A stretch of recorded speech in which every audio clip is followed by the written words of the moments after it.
The most destructive fire in Los Angeles history is burning out of control.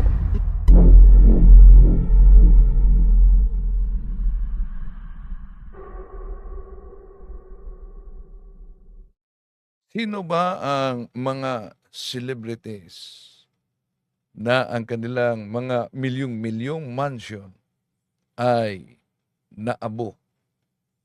Ito ang ating ipapakita ngayon. At bakit ang mga pangyayaring ito ay nangyari? Kung maalala natin, ang naturang lugar ay Malaparaiso.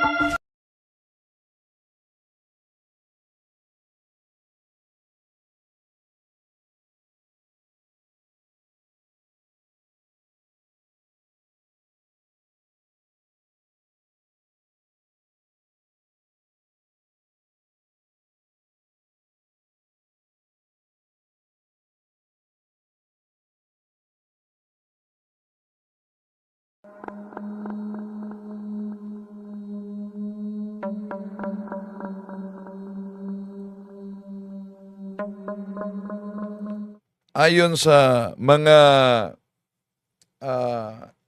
atheist, kung merong Diyos, ba't nangyari itong kaganapang ito? May magandang paliwanag si Bishop Robert Baron kaugnay nito. Samahan din niyo ako. Kasi kinalingan, pag palaging inulit-ulit ay magmukha talaga ang katotohanan para sa ating mga kapatid na kulang ang kaalaman. Ang pagkadaya ay maranasan sa iba't ibang paraan. Pero napakasakit pag madaya tayo sa pananampalataya. Dahil nanganib pati ang ating kaluluwa. Viva Cristo Rey! Pro Dio et Ecclesia! Kumusta sa lahat at mga kapatid na sumusubaybay sa ating live streaming? Muli ito niyo lingkod, Brad Windel Talibong, makasama niyo sa pagkakataong ito. At kung maalala ninyo, napakaganda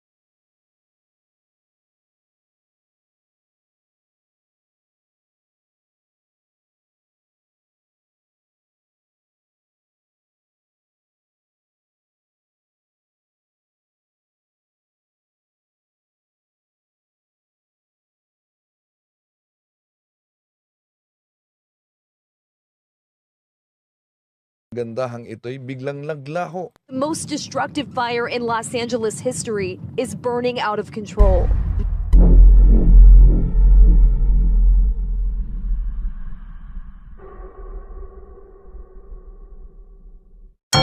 Ito ang mga celebrities na ang kanilang bahay ay ninamoy.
most destructive fire in Los Angeles history is burning out of control.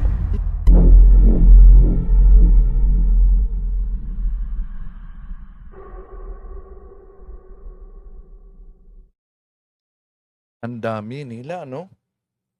Grabe. Si Manny Pacquiao, wala pang bahay diyan. Totoo. I-follow up natin ito. Kung wala bang bahay si Manny Pacquiao. May paliwanag si Bishop Robert Barron. Bakit itong di ma-explain na mga pangyayari dahil ang mga di naniniwala sa Diyos, argumento nila kung bakit, kung meron talagang Diyos, bakit ito nangyari? Ito paliwanag ni Bishop Robert Barron. That's the great question. If God exists, and God is all good, and if God is the governor and order of the universe, why is the universe such a mess? It is genuinely difficult to assimilate, to take in the sheer scale of it all at dawn this morning.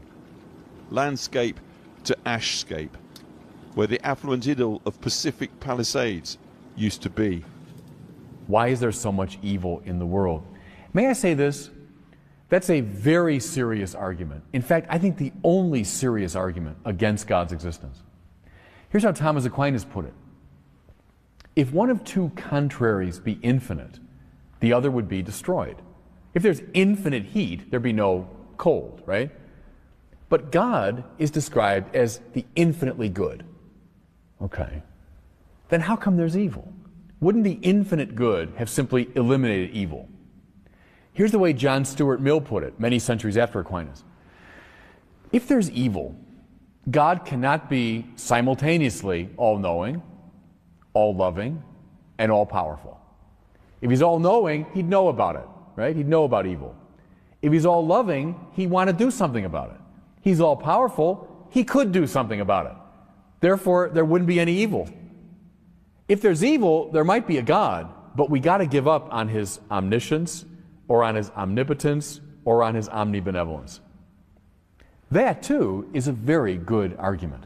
And I would say most people who struggle with evil and suffering wouldn't be able to articulate it that way philosophically, but they feel it. They feel the truth of that. That the goodness of God seems to be opposed to the evil in the world. So how do we get at that? In some ways, all of theology is an attempt to respond to that question. All of theology and all of its branches is meant to respond to that question. Here's just one way at it. Thomas Aquinas typically describes God, and he's following the Bible here, as an artist. God is like an artist. What's his canvas? All of space and all of time. We see a little tiny corner of God's canvas, but what he's working with is all of space and all of time, the whole of creation. What's he making? He's making something beautiful. Now, beautiful paintings, beautiful sculptures, beautiful novels, beautiful films involve typically a play of dark and light. You know, it's the rhythm between dark and light that often makes the play or the movie or the painting powerful. The play of shadow and illumination. So Aquinas says, God in his great work of art permits evil. And there's a key thing. God doesn't cause evil. Because evil is not a thing. Rather, it's a lack. It's a privation of being, says Aquinas. When you have a toothache, it means there's something that's lacking, something missing in the health of your tooth. Someone who's blind, there's something that's missing in their ocular apparatus, right? So all evil has that form. Therefore, God is not causing evil, but God permits evil. Why? So as to bring about a greater good. So as to produce, in a way that we can't see clearly, to produce a more beautiful canvas, a more beautiful sculpture, a more beautiful novel. In fact, it's Dante who compares all of creation to a great book. At the end of time, when we're in heaven looking into the face of God, we will see all of creation like a great book. It'll make coherent sense. But in the course of this life, what do we see? Maybe one part of one paragraph of the whole story. And that's why so often the world as we experience it doesn't make sense. That's why the book of Job is so important in the Old Testament. Job, who suffers in a way that no one else has ever suffered, right? He loses his wife and his family, his kids, his livestock, everything. But he knows he's righteous. He knows he doesn't deserve this suffering, and so he complains to God. He cries out to God the way an awful lot of people over the ages have and still do today. God answers him by taking him on a tour of the cosmos. He takes Job up out of himself and takes him on this elaborate tour of the cosmos. And he asks over and over again, Job, where were you when I laid the foundations of the world? Where were you when I arranged the planets and stars? Where were you when I told the dawn, told the sun where to rise, and so on? The point is, he's bringing Job into an ever wider horizon. So Job might see his own suffering within a much wider cosmic context. That's the way I think typically the church has tried to explain the problem of suffering. Yon si Bishop Robert Beron, mga kapatid. Ang kaganapan na ito, ang pangyayaring ito, ay nagpaalala din sa lahat. Una, tayong lahat, we're just passing through. At dahil we're just passing through, bawat isa sa atin, we are not entitled to own anything that is more than what we need today. Dahil ang purpose sa ating buhay, di para magiging successful sa mundong ito. Ang purpose sa ating buhay ay parang magiging banal. 1 Peter chapter 1 verse 16. At nakita natin sa mga pangyayaring ito, una, ang salapi ay temporaryo lamang. Ang ating trabaho, ang ating careers, temporaryo lamang. Ang ating mga bahay, ang ating sasakyan, temporaryo lamang. Merong tinatawag nating walang hanggan. At yun ay ang Diyos. Ngunit sa ating paglalakbay, pwedeng dalawang lugar ang ating hantungan. At yung lugar na yan ay pawang eternal place. At yun ay imperno o langit. Depende kung tayo'y banal ba bago tayo lumisan sa mundong ito. Maraming salamat po sa inyong pagsubaybay. Hanggang sa muli. To make His message known is our responsibility. So here we are to pledge our lives to the Lord.